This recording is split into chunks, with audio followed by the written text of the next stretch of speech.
Hi, everyone. Welcome wherever you are tuned in from. I am Rana Kaliouby, co-founder and CEO of Affectiva. As you know, we are an MIT Media Lab spinoff on a mission to humanize technology. I hope you're all staying well and staying safe and staying connected. And also, happy International Women's Day. And I hope you're celebrating around the world. The theme this year is Choose to Challenge, and I encourage you all to be challenging the status quo and helping people, maximize and fulfill their potential. So I'm very excited to kick off this live stream. We are partnering today. One of our partners, we've been working with iMotions for a number of years now. They are in the business of quantifying people's emotions across multiple modalities. And so they have these incredible data collection tools that allow you to do research in consumer behavior and gain behavioral insights using multiple modalities. So I'm here to welcome Uli Johnson, VP of Product at iMotions, and of course, our very own Graham Page, the Global Managing Director of our Media Analytics business at Affectiva. Hello. Do you want to introduce yourselves?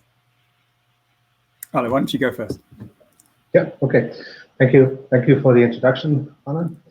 I'm the VP of Product in iMotions, so overseeing the various products that we have. And we're going to talk a lot about the online data collection today and also about the desktop product that we have. So I've been with iMotions for 16 years. I actually just had my own anniversary Monday, I believe it was. Started in development many years ago, and then I went into the more client-facing things of the business as a product specialist. And then at some point, we started the office in Boston in USA. So I moved over there with our CEO, Peter Hansbeck, to start up that office. I thought I was just going to be there for a year, but I ended up staying there for 7 years and just recently returned back to Copenhagen.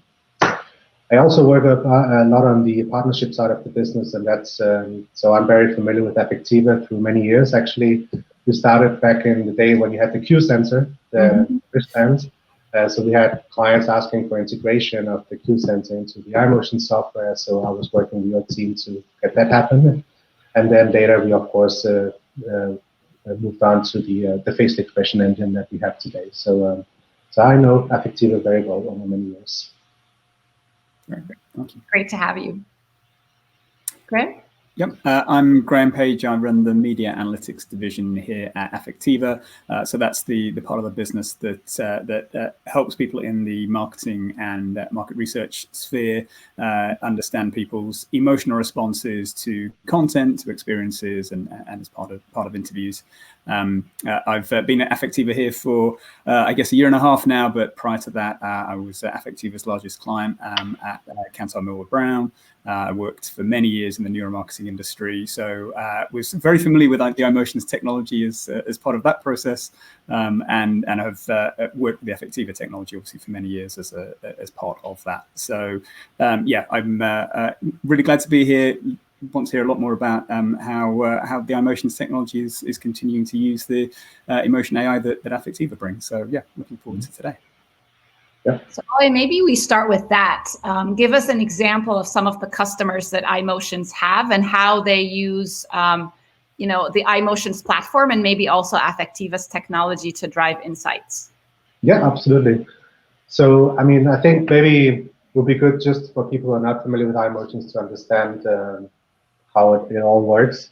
So, I mean, iMotions is a software company. We build software that connects to all the different kinds of modalities that you mentioned before, Rana.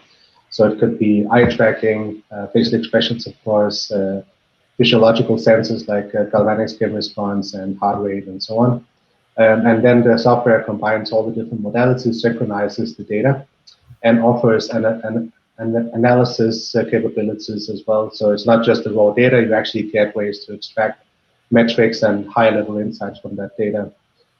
So in terms of specific examples, we have media companies using iMotions. So it could be testing like pilot TV shows or trailers, advertisements, and so on.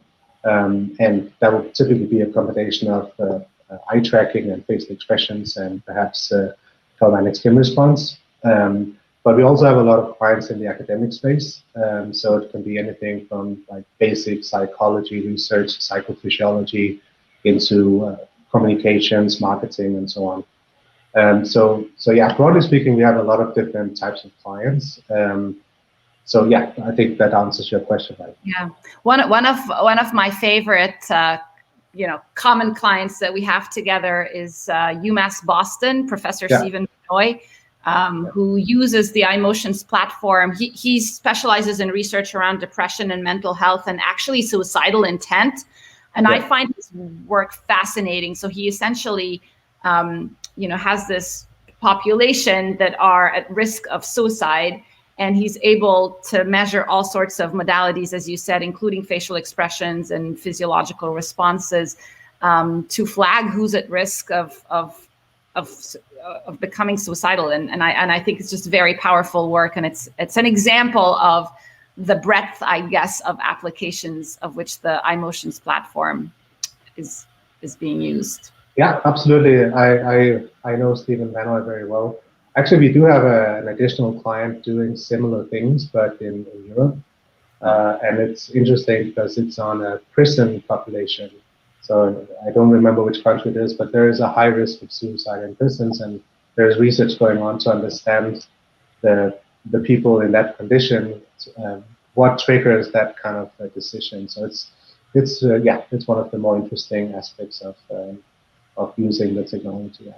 That's amazing. So usually the iMotions platform is basically used in the lab, right? Like, can you talk about that? And then we'll use that as a segue into your new product. Exactly, yeah, thank you. So yes, I mean, basically 95% of the clients, or high percentage of clients, they would do in-lab research or central location research. So that could be on a university campus, or it could be a dedicated lab space that a company has, maybe a market research company, something like that. And they would invite participants in to go through a test or a study. So it's all lab-based, and the idea is, of course, when you have these controlled environments, that you get the best possible data, first of all, but also, of course, the sensors that you need to, or the researchers need to conduct the research, they can only exist in a lab space. So an eye tracker is a dedicated piece of hardware that would have to live in a lab, or a physiological sensor like a galvanic skin response sensor, heart rate sensor, or EEG. It's something that you only find in a lab. So of course that's very important to have those controlled conditions, that you don't have external noise that can influence the result of the research. But of course, when you use facial expression analysis for your research, all you need is a camera. And the camera can be in any kind of device, right? A laptop or a tablet or a phone. At home, where people are, they have tons of cameras already today. So that, of course, is an opportunity to capture some research data where people are at home. So that is, of course, one of the foundations of the online data collection, is that you can basically just send out a study to where the participants live, collect the data, and then use that for research. That's amazing. So Graham, this sounds very familiar to us, right? Because especially in the last year, we've seen a lot of the market research industry pivot or accelerate, I guess, their work in the online space. Can you share a little bit about what we're seeing as well? No, there's real parallels with what we've seen.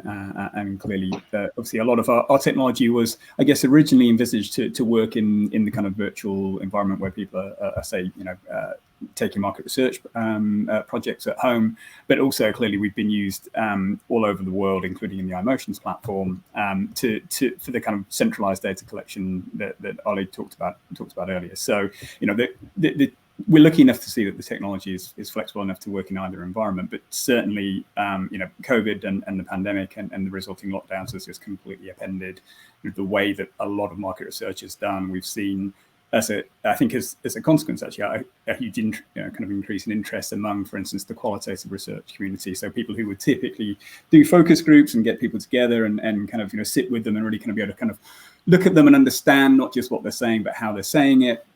we've seen a lot of interest from those groups now because they just can't do that anymore. So the Zoom focus group has become very much a ubiquitous thing in the market research industry, and that's fantastic that those technologies exist now to enable that work to carry on.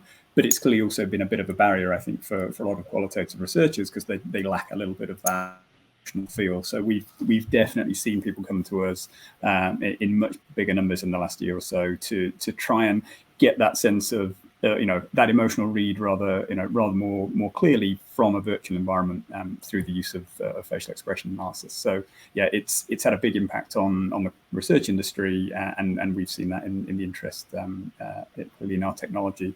And just as a little stat, I guess in 2019, about a third of the work that we did, certainly in, say, the ad testing and the content testing space, was done in central locations, and particularly in kind of developing markets like India and Southeast Asia, where those ways of doing research were very entrenched.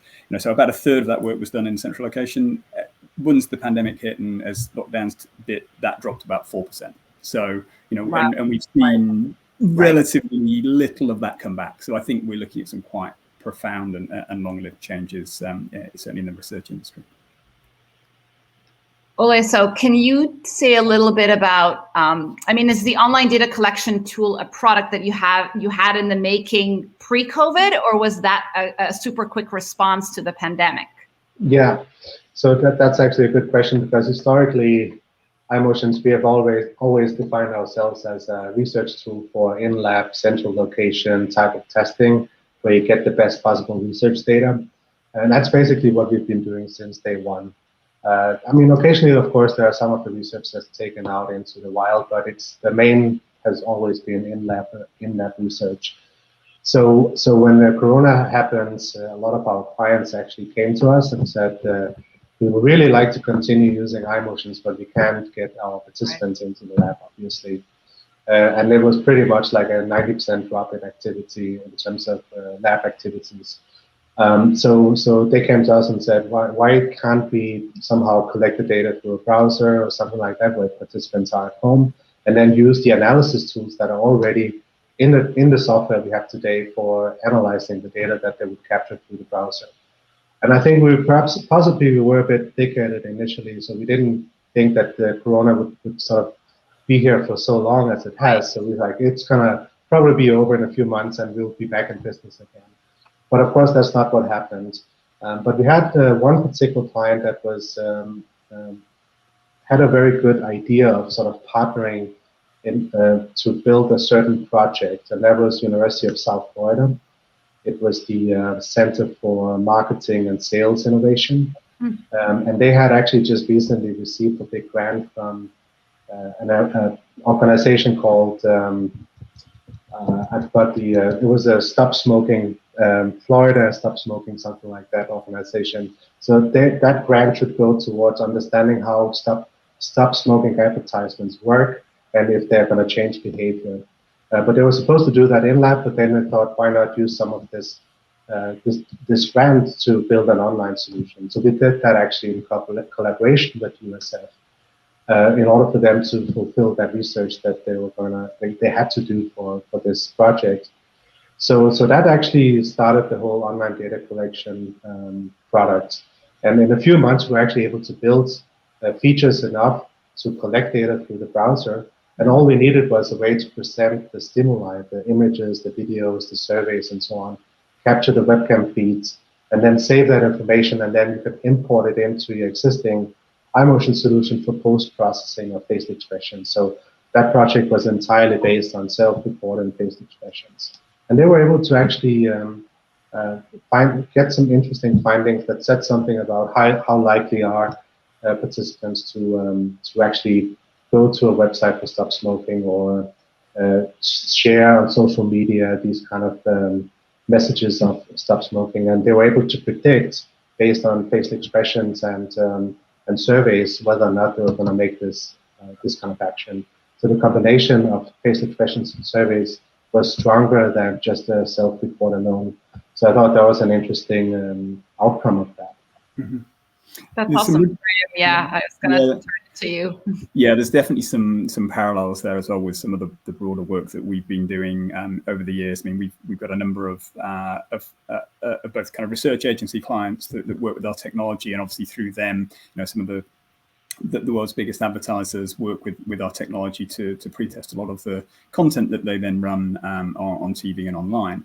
And interestingly, partners like Kantar, for instance, have used the combination of people's facial expressions, and particularly their kind of the extent to which people are animated and expressive when they watch the content, alongside the survey answers that they get from as part of their survey interviews, to then refine the predictions that they make about the sales effectiveness of those ads. So again, there's some really interesting work being done in the past that shows, again, it's that combination of both what people say, but also their kind of in the moment expressions and in the moment emotional responses that actually leads to a stronger prediction of sales effectiveness. So yeah, definitely some clear parallels, Ale, with what you've seen in that particular anti-smoking campaign. So I want to weave in some of the questions and comments we're getting from the audience. Hi, everybody. Let us know where you are tuned in from, and do ask your questions. So Ranga Prasad has a question, a couple actually. First is, does iMotion have any customers in the healthcare or wellness space, and maybe especially in the context of the online data collection tool? Maybe you can share where you're seeing that, that industry moving. Yeah, absolutely. So, I mean, historically, we have a lot of clients in the healthcare space. I think the most prominent one that I can mention is Jensen, who are using iMotions in combination with facial expression analysis, actually, for autism research. And that's something that, you can actually find that information online if you want to read more about it. So we do a fair amount in the healthcare space. Wellness, maybe not so much. Not something that I'm aware of, but healthcare for sure.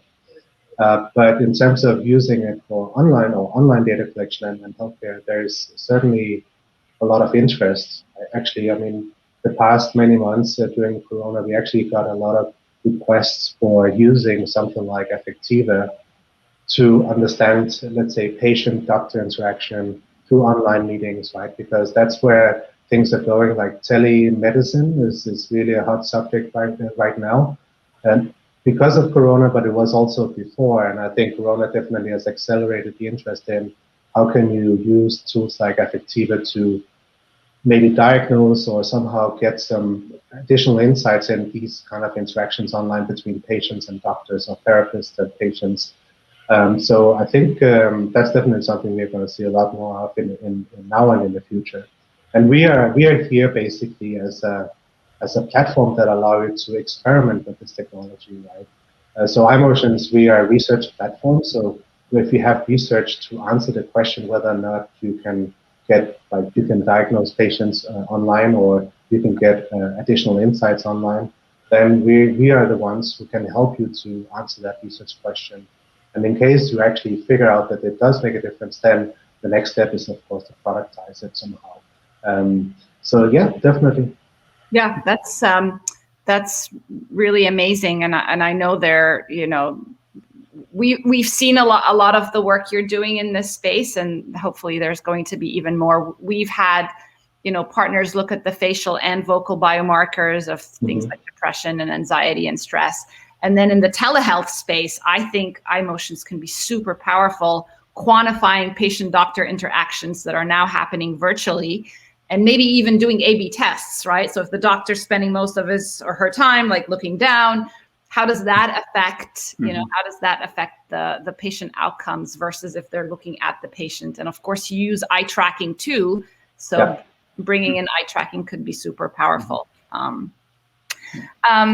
Rachel, welcome. Rachel is a psychologist. She's not quite sure how she landed here, but super interested. Welcome. Let us know if you have any questions. Lots of people saying, oh yeah, so Rachel just commented, especially relevant to telepsychiatry and the teletherapy space. Teletherapy could be really interesting too, right? Because you can especially quantify empathy and some of these like nonverbal communications that is hard to quantify when you're in a face-to-face conversation, you don't have that data. Jose Ramos, Yeah, sorry. Sorry, I was just going to say, I mean, I'm going to build with a relatively trivial example from the, from the advertising space, but it's interesting that we've seen, in some of the work we do there, that you can tell whether people are in a better place having seen a piece of content than they were compared to the start. So there's certainly, I think, relevant. There's evidence that you can pick up those signals, and just one small example. We did a lot of work again with our partners at Kantar looking at advertising around the COVID pandemic last year. And one of the things that was interesting was that, there were a lot of campaigns initially at the start that were all about kind of offering, I guess, kind of psychological help and support to everybody, because everybody was, we were on the tough spot and lots of brands wanted to kind of empathize. It was interesting that if you kind of looked at whether those ads on average tended to leave people feeling supported and in a better place, on average they didn't. The ads that left people in a more positive frame of mind compared to the start when they began to watch were actually the ads that talked about the concrete steps that businesses were taking. So actually, something concrete that said, yeah, here's how we're helping keep you safe and keep our staff safe, actually ended up giving people, I guess, more hope than just the big grand gesture of a big ad campaign that said, hey, we're all going to be okay. So I think there's something interesting in that about what really feels like it helps and what doesn't, and certainly the signals that we can pick up and that iMotions can pick up through their new online data collection tool. I think they're certainly there and will be helpful in understanding how people feel after all sorts of interventions. Absolutely. We have another question from Ranga Prasad.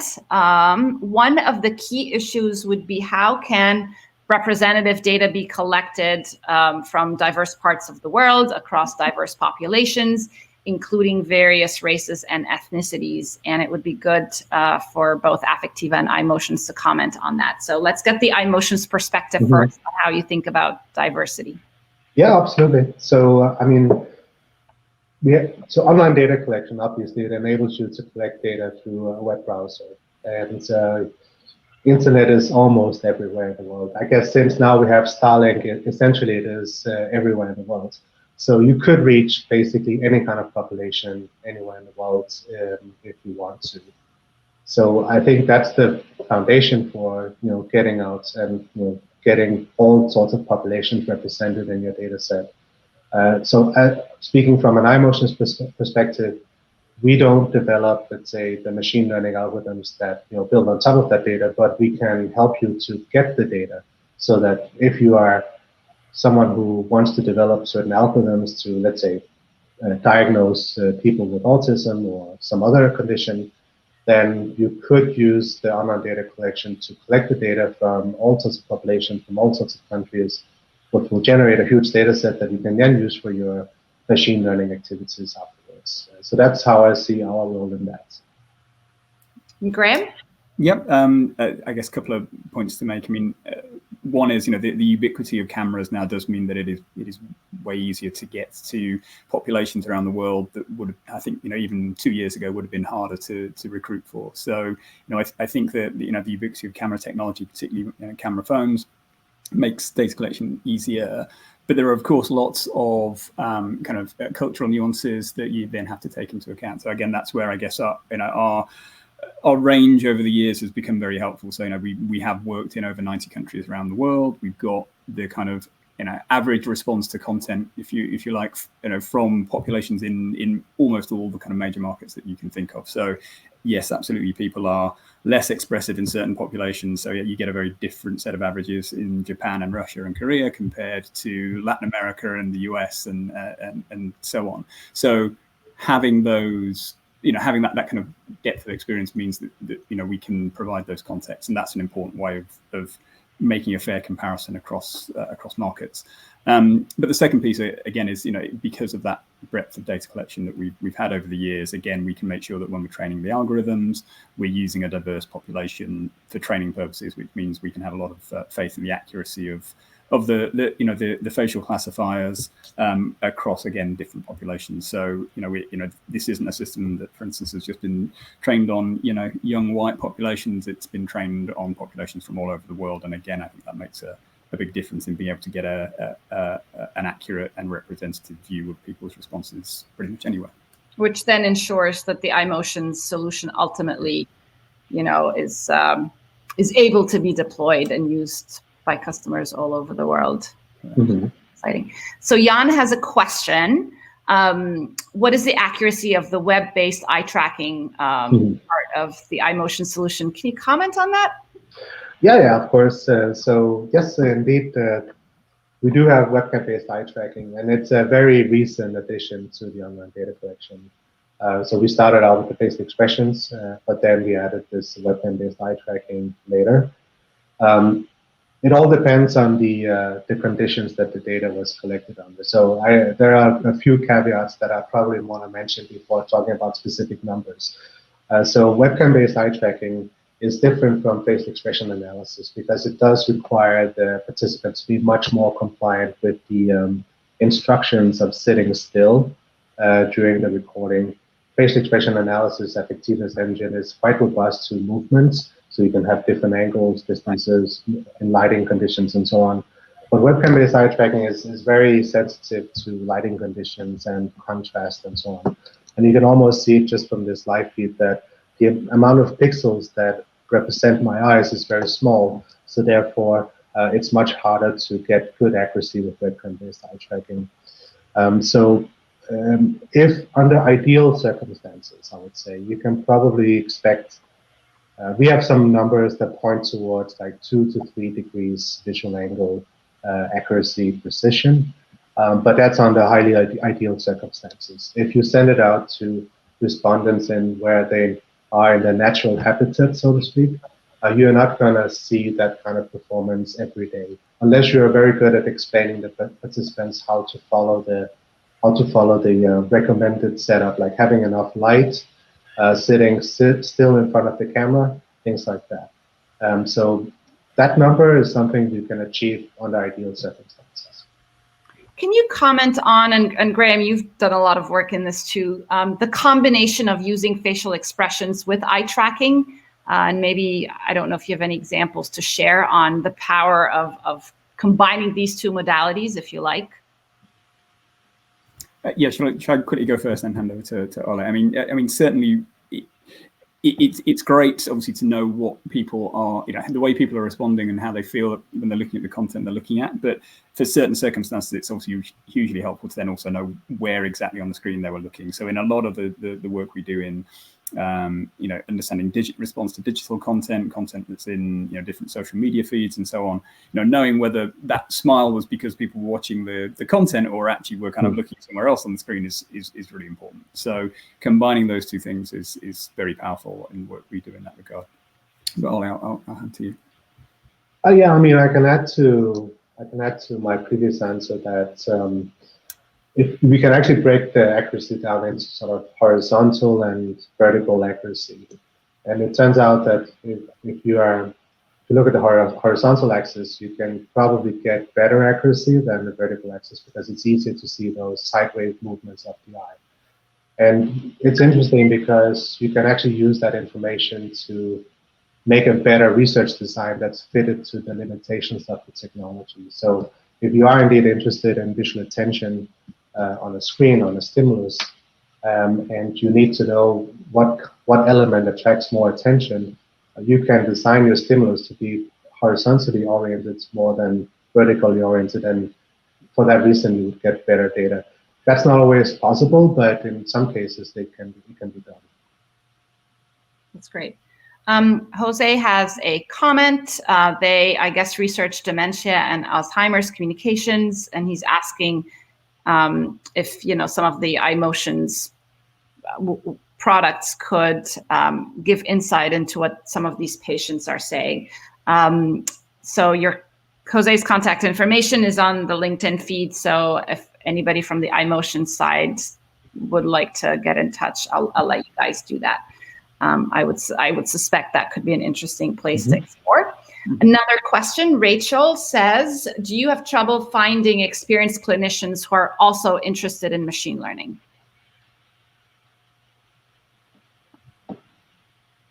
Is that, I don't have an answer to that because what we have is a client base of researchers, right? And yes, so clinicians could probably be a user of our of our solution. Let's say if it's in a sort of clinical testing, clinical R&D type of setup. But I don't know about that particular challenge, no. Yeah, I would have. Yeah, Graham, go ahead. No, I mean, it's a slightly different group, but I mean, there is an interesting parallel with, against perhaps some of the kind of qualitative researchers that we do a lot of work with, in that, you know, people who are very used to seeing people face to face, you know, they can pick up a lot of nuance from that personal interaction. And so sometimes there is a little bit of reticence to kind of almost give some of that, give some of that up and allow, you know, a piece of machine learning to kind of give you a feed on how people are feeling. And, you know, I guess our answer to that has always been, no, these are tools that don't necessarily substitute for the skill of the individual. In fact, there always needs to be an individual, either a clinician or a qualitative researcher, in the loop on those kind of projects, because what this does is give an additional feed and data source that perhaps, you know, people might have missed in the flow of a conversation. So I think there's I can see perhaps why some people might be reticent about using these technologies, but also I think the way to think about them is that they're an additional data point, not a replacement for people doing on an intuitive level. Exactly. And I also think, because of the way we package our technologies, and especially with iMotions, it's very simplified. So it doesn't necessarily, you don't have to really dive deep into the machine learning side of it. At the end of the day, it's just a data signal or a bunch of data signals that are easy to consume. All right, another, Rachel says, okay, no clinicians like being told their judgments are not accurate. Rafi Dean asks, can you please comment on, oh yeah, that's a great question. You know, if our models are based on fake data, whether that leads to non-generalized models, and how do we process that? So Graham, that's an excellent question for you, because of course you don't use models. Indeed. So yeah, I mean, I think it comes back again to kind of where the data is being sourced from for training purposes, right? So again, we have we're in the fortunate position that, you know, we're collecting data in a very controlled way, typically through our partners. You know, they're typically people being recruited for research projects, so it's very naturalistic, real world data, and you know, we know they're real people, and that again allows us to make sure that we're training in an appropriate way among representative groups, but also with very real world data. So it's able, you know, the algorithms are able to handle kind of the poor video you sometimes get from a mobile phone, for instance, because we've trained it on that kind of input. So yeah, you know, we're lucky enough to be able to have a lot of faith in the data that we collect, and for other purposes as well. When we need to go and do something completely new, then obviously we also have our own data collection group in Boston and Cairo, who can then go and help us source data that we can have faith in. But yeah, it comes back to where you source the data ultimately. Yeah, and maybe I can add to that too, because we do a lot of work in the automotive industry, which is a lot of challenging situations, changing lighting conditions, movement, lots of things in the background.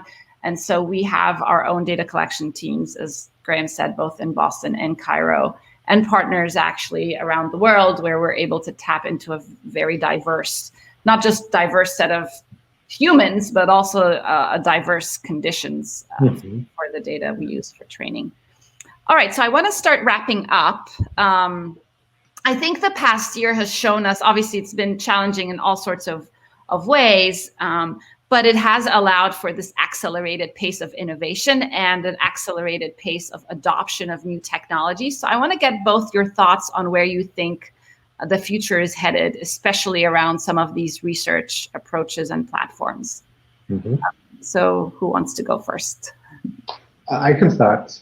So I think from our perspective, the value of what we do is that the more data we can provide researchers, the better. So we have the infrastructure for them to design a study and get some data back. And right now it supports the basic vision from Affectiva. There's some webcam-based eye tracking. And then we could also imagine adding some more data sources in there. So it is well known that you can extract something like heart rate from the camera. It's probably quite noisy, just like so many other things, but there might be certain situations where it's still useful. it could be respiration or motion tracking. All these things are developing right now because of machine learning and how that has sort of become extremely mature and popular. So I think that that's the direction that we are going, is to add more of this kind of information to the system, extract that information from the video feed, so that people wanted to research, they can do more with the data that they have. So that's at least one thing that we will be working on to support doing online research. But then there's also, maybe if we expand the definition of online to remote, we have a couple of initiatives where, as Graham mentioned before, using smartphones for data collection, but not just the camera. It could also be connecting the smartphone to like a fitness watch, so you get the more proper heart rate sensor data or some other physiological sensors, and then use this kind of long-term recording to understand how does the human condition change over time, like hours or days or weeks even, so you can ask entirely new research questions. And the last thing I think that might be relevant to talk about is, from our perspective, is the, like, coming back to this tele-healthcare scenario, using virtual reality headsets. So we are actually involved in a project right now of using VR for social anxiety treatments. And that's going to be in lab for now during this research phase. But if we are successful with that, the idea is, of course, to bring that into the homes of the patients suffering from that condition. And that's going to, again, be something that's like online enabled. So the data is getting back to the therapist, so they can monitor the progress of the treatment from their office while they're taking the treatment at home using VR headsets. So those are some, I think, really interesting perspectives for the future of using something like iMotions and facial expressions and eye tracking and all these technologies. That's awesome. Yeah, I think that's a really interesting point, Ole, because, I mean, again, I was very involved in the early days of kind of the neuromarketing movement, and one of the biggest challenges for taking the kind of the methods that cognitive psychologists use all the time and, you know, out of the lab and getting them into the hands of industry was always the scalability. It was always the fact that, you know, doing work in a location is hard and for certain cases kind of, you know, expensive. You know, the fact that you're talking about using some of these additional sensors, these fitness trackers, the options that phones bring is really interesting, because it then begins to bring some of these additional signals back into the fold of much more scalable projects. So, we've again always been, I guess, fortunate that the technology we use is very scalable, allows you to go out to people all over the world via a phone or a laptop. But yeah, if there are more signals being able to come in through that modality, then clearly there's a much more rounded picture, which is exciting. I think the other point I'd make is we've certainly seen, I think, the growth in DIY research platforms, for instance. So platforms that people are able to kind of set up their own kind of research projects on, and again, we've seen a lot more interest in integrating our technology with those DIY platforms.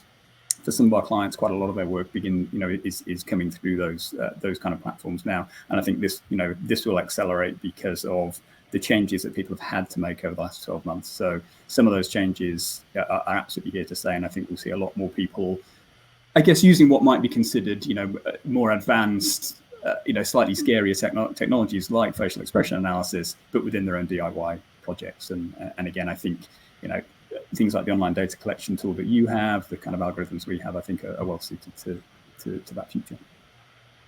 Awesome. Great. Well, thank you both for joining today. Thank you, everybody, for tuning in. If you have further questions or comments, or you want to check out iMotions online data collection tool, you'll find a link here. And if you do end up using it, let us know how you found the data. We'd like to feature you as a case study. Thank you both. Thank you. Thank you, Rana. Have a great day. Thanks, everyone. Stay safe. Bye. All right. Bye. Bye-bye.